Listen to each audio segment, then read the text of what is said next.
Okay. So again, that vision that I had in 2013, I didn't understand it back then, and neither did anybody else. So what I'm about to show you, I know what you're going to say. Some of you are going to look at this and go, there's nothing there. It's just coincidence. You're reading too much into it. But see, that's exactly what people were saying back in 2013 when I was talking about the 220 and the 24 and the 1138. I knew that there was something significant about that. I just didn't understand what it was at the time. You know what I'm saying? And that's what I'm trying to say about this right here. I don't understand this yet, but I know that there is something going on with this. These synchronicities right here. So what this is okay, the Napoleon thing right here, that was a dream that I had. If I'm not mistaken, it was either a dream or a vision where there was this word Napoleon Doom. And I didn't know what it meant, so I was just doing some research on Napoleon, and I found out that Napoleon's wife was named Rose, but her name was changed to Josephine. And in the movie Titanic, the main character is named Rose, and after she's saved by Jack, she's singing the song, Come Josephine in My Flying Machine. Well, in that song, Come Josephine in My Flying Machine, that came out in 1911, the lyrics say, oh no, the moon is on fire, which may refer to an asteroid or comet in the sky. Because, I mean, if you were completely unaware that there was any comet or asteroid or anything, and you looked up and you saw something on fire in the sky, your first thought might be that it's a moon. I mean, especially if it was the size of the moon, you know? So the thing that I'm wondering about that, though, is it just seems kind of strange why that song is singing about that. It seems to be a reference to the escape because it's saying, come Josephine in my flying machine. Oh no, the moon is on fire. Like the escape will happen at the time that the asteroid impacts kind of thing, or when it's in the sky. I don't know, but it's just strange that that came out in 1911, a year before the Titanic disaster in the Atlantic. Well, the other weird thing is that the Titanic disaster was actually published in a book 14 years prior, in the book called The Wreck of the Titan. And I mean, so that is just bizarre. I mean, how does that even happen? And somebody else, I remember a couple of years ago, somebody else was mentioning that Josephine was the name of the character that did the Comet commercials in the 1960s, and the name ISON for Comet, ISON means Joseph, which is the masculine for Josephine. I mean, it's just this whole thing is just so weird. It goes into this other level that I can't understand. But I have provided, Comet ISON ties into this whole thing because I have a video, and I'll try to remember to link it below, where I provide proof that Comet ISON was the object the ancient Mayans predicted. I really believe that. And I'll try to remember to leave a link to that video below. I actually cite scientific sources in that video.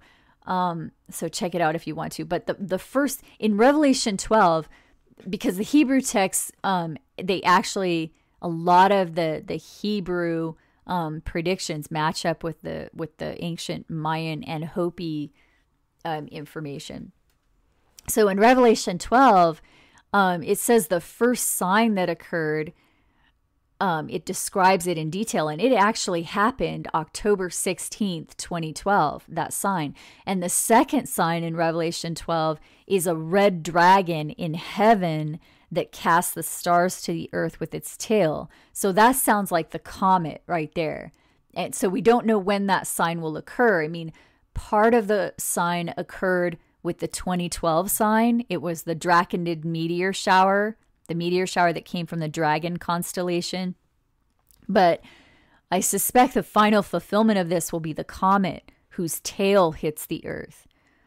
So we don't know exactly when that's going to happen, but the Draco constellation plays a part in this sign. We know that because the sign occurred in 2012. So the Draco constellation was part of that.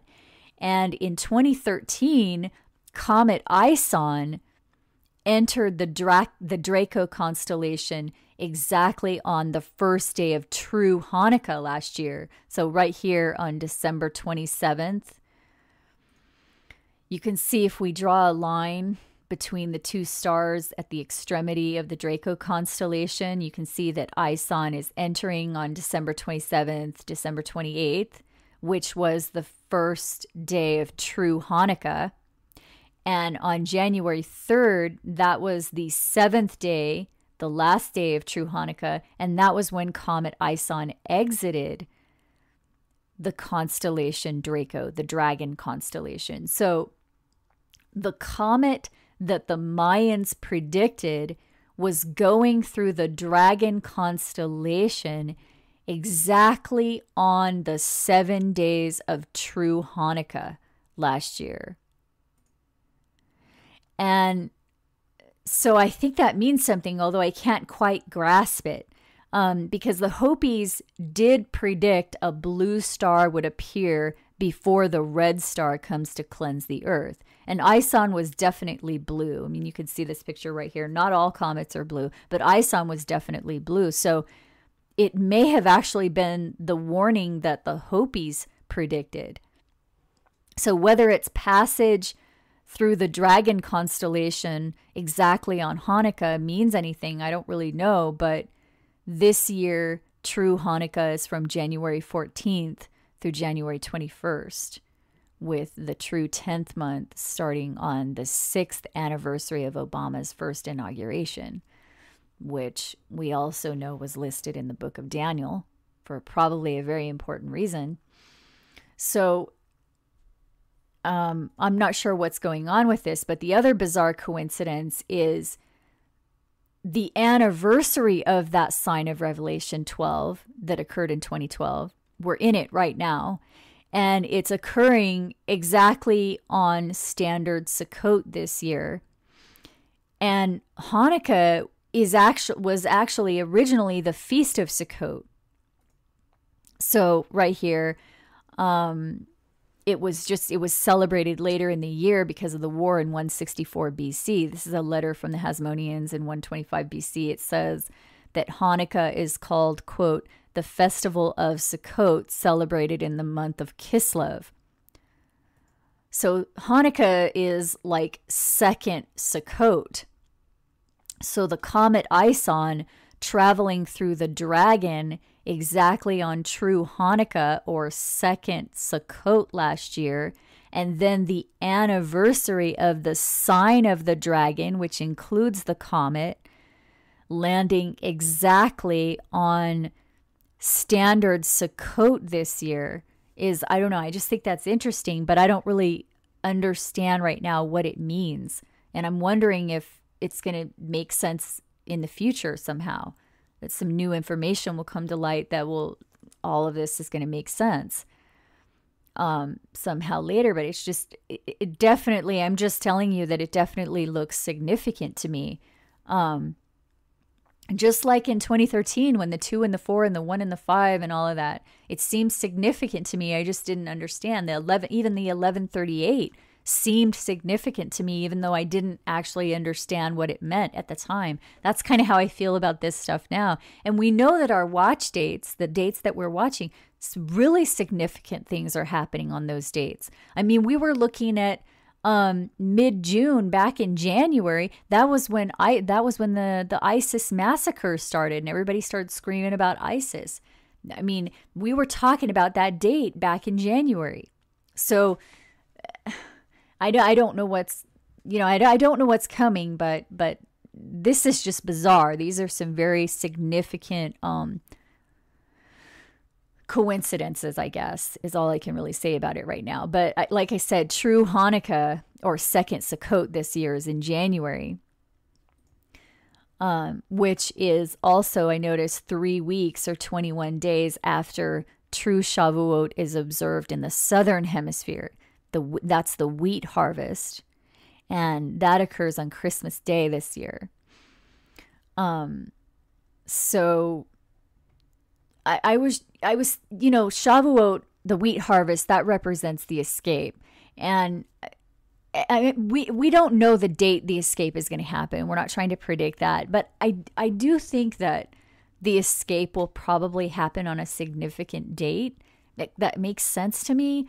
Although I don't think that we're necessarily going to know the significance of it until after it happens. Do you know what I mean? Like, I think the event itself, after it happens, probably is going to be, people are going to look back and they're going to find all these patterns and things that and find out that it actually was a significant date.